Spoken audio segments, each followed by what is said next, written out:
So I had a pretty good day today. It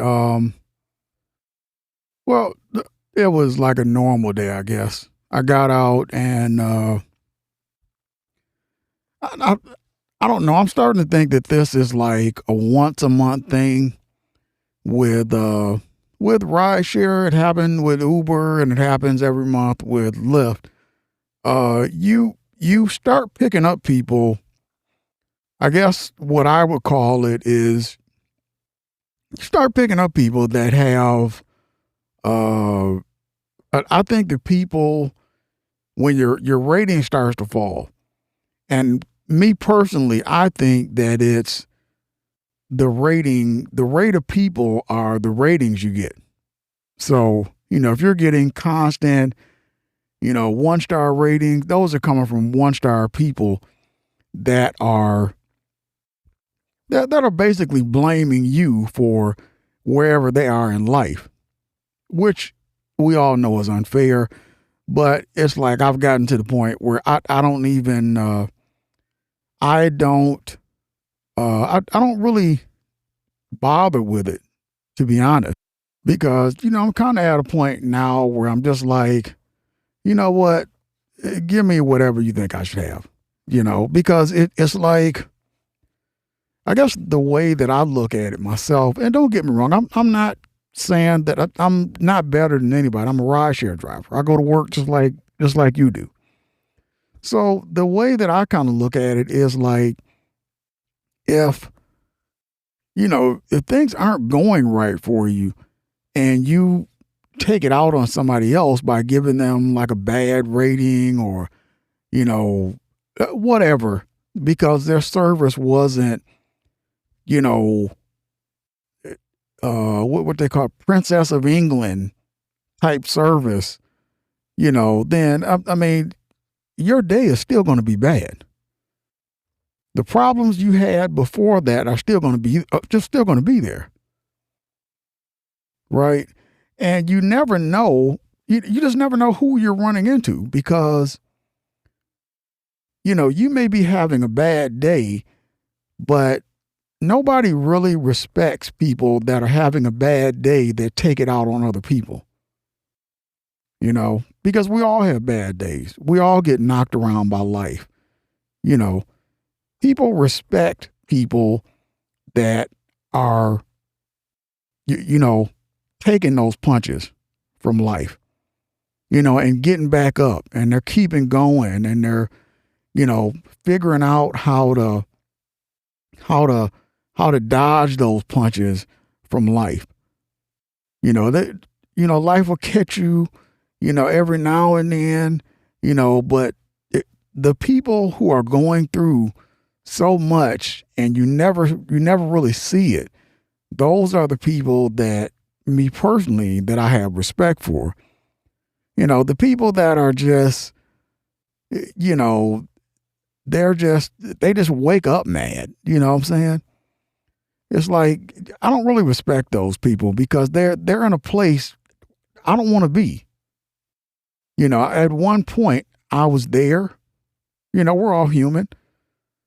At one point I was there, but I learned from it and I moved on from it. And now it's funny because you can look back once you're past a point, you can look back and see somebody else that's going through that. And it's like I don't know the coming from a small town, the attitude here is just like like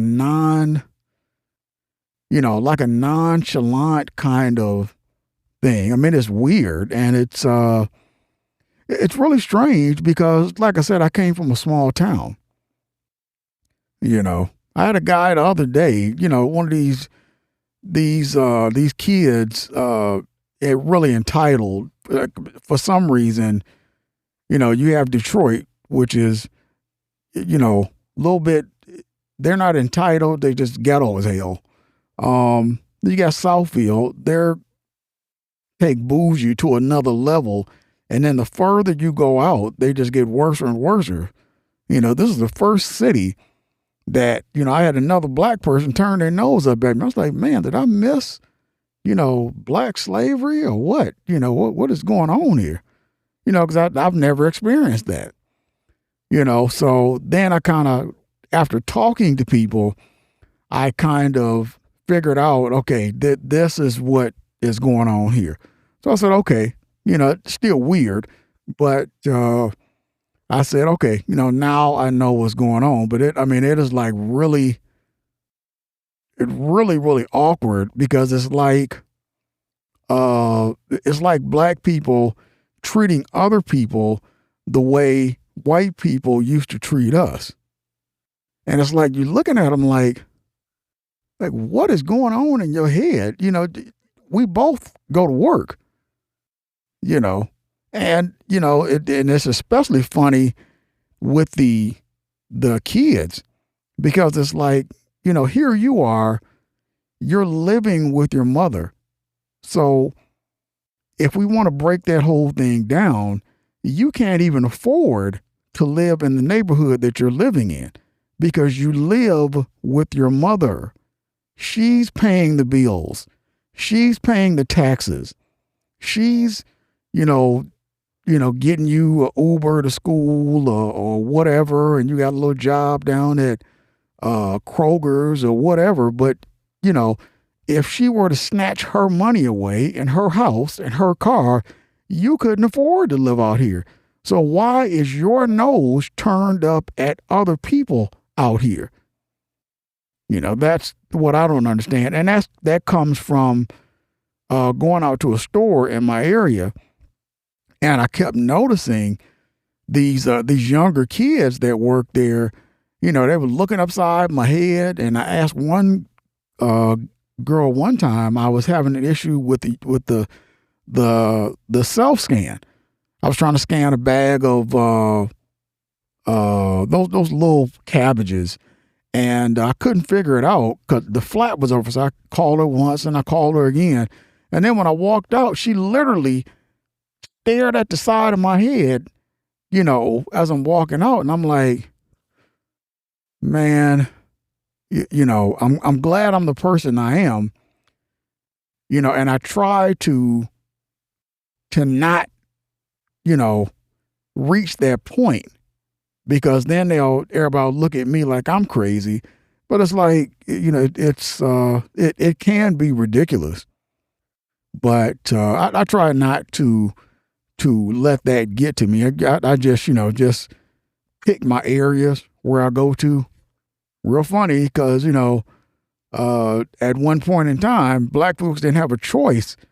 They didn't have a choice to pick areas. But now, because of our own people, you have to pick and choose where you go because you're picking and choosing what you want to deal with.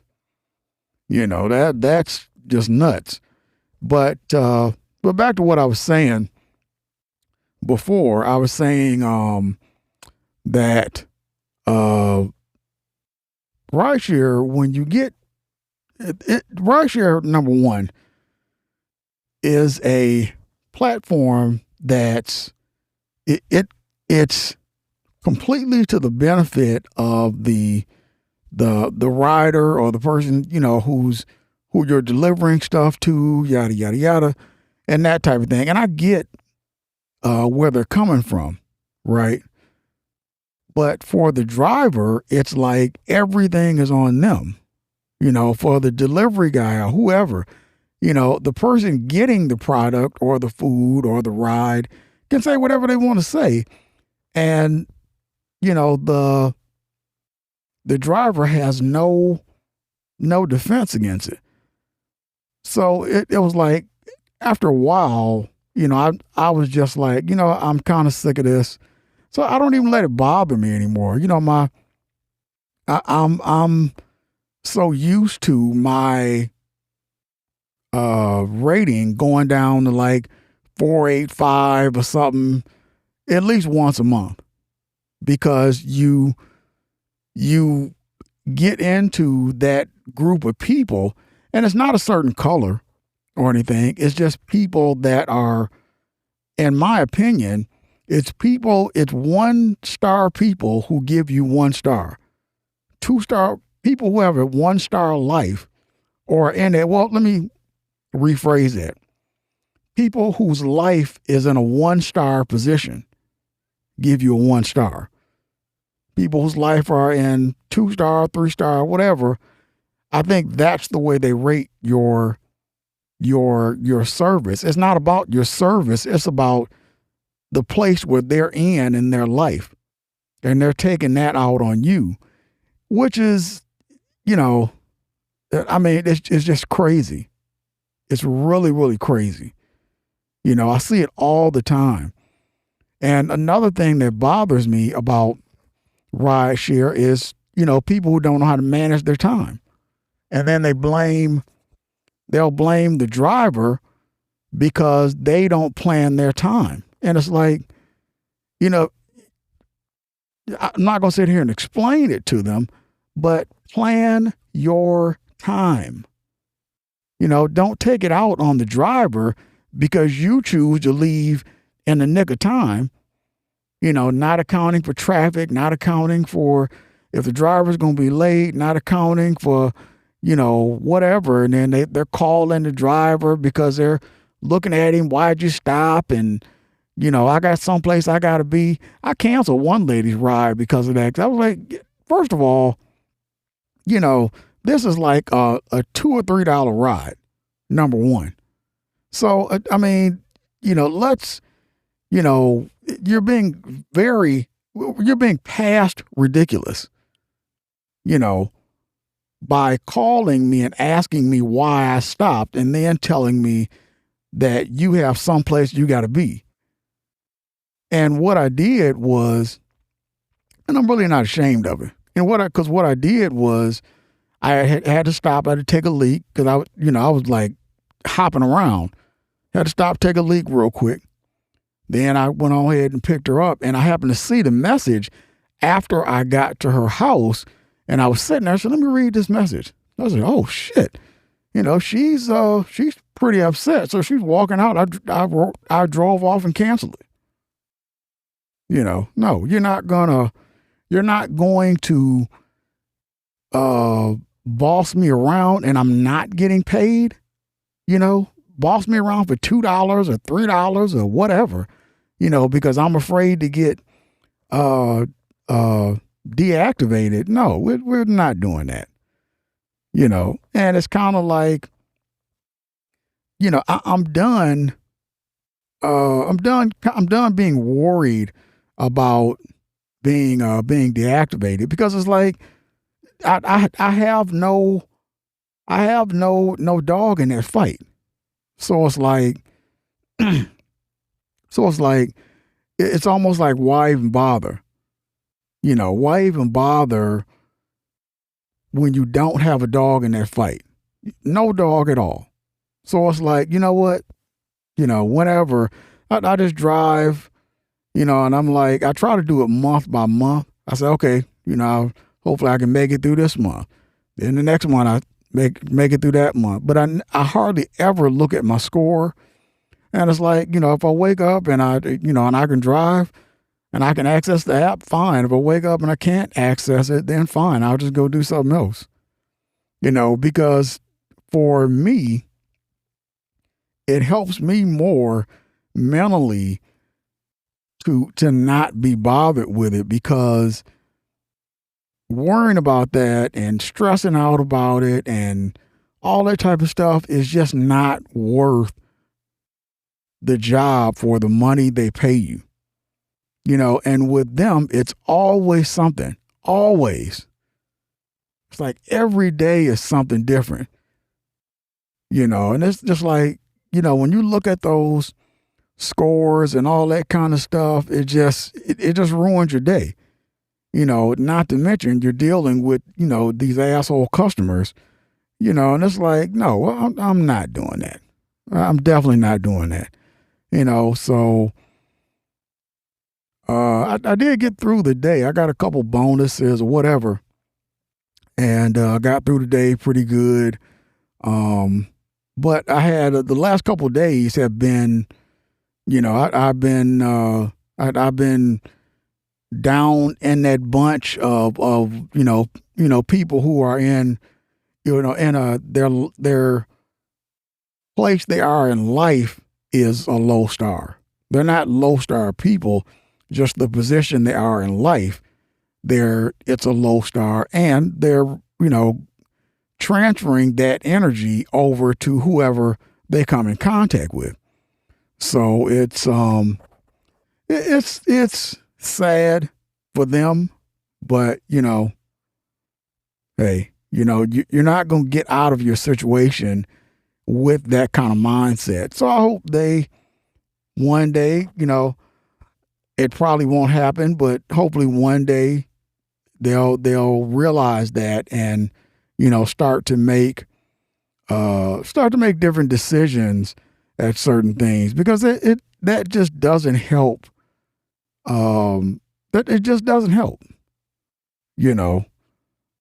So it's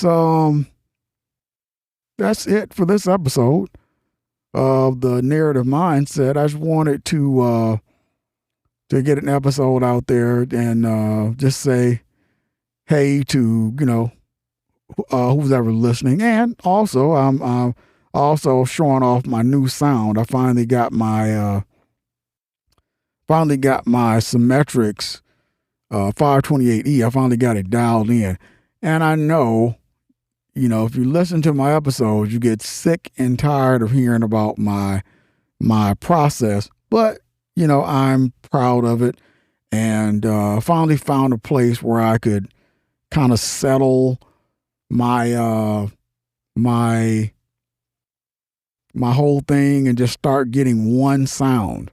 So that's it for this episode.